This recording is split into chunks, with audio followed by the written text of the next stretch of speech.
Yan nga pun. Snacks sa dito kay. Na balik kasi ta sa ng mga gawa.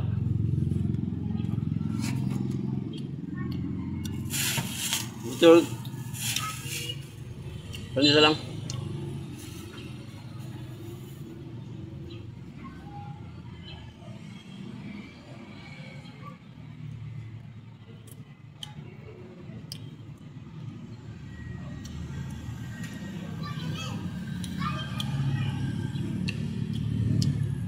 Kain dulu.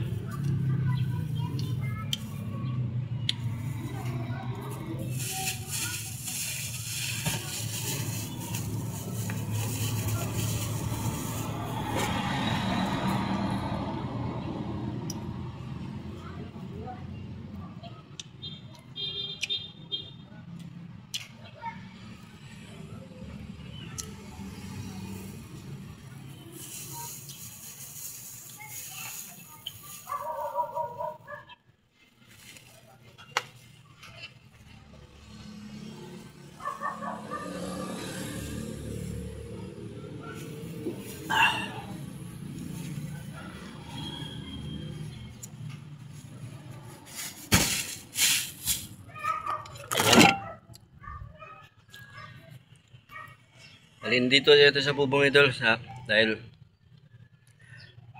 yung mga kanto yun sa gutter flushing yung kanto sa gutter flushing yan. Lagyan natin silan, kapag hindi yan natin nalagyan, papasok yan ng tubig. So useless lang ating paglagay ng gutter pag yung dito.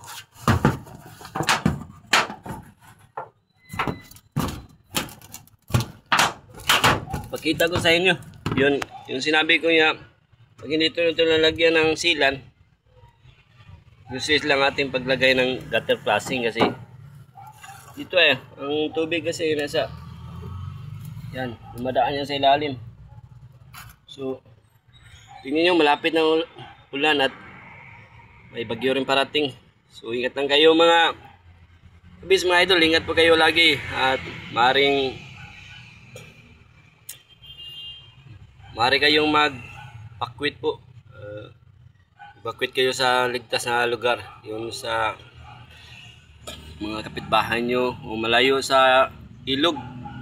Kasi kadalasan dito sa Northern Cebu, sa Cebu City, Cebu, nangyari yun sa amin dito kasi yung mga river o sa Bisaya sapa sa amin, umaapaw kasi ang tubig dahil sa lakas ng baha.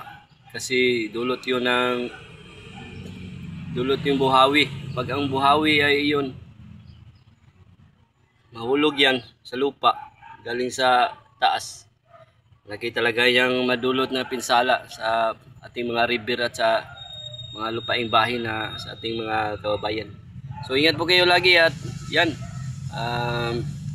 lumikas na kayo sa maligtas na lugar at sa yung bakwitan sa kapitbahay niyo, sa malayo sa mga river o sapa.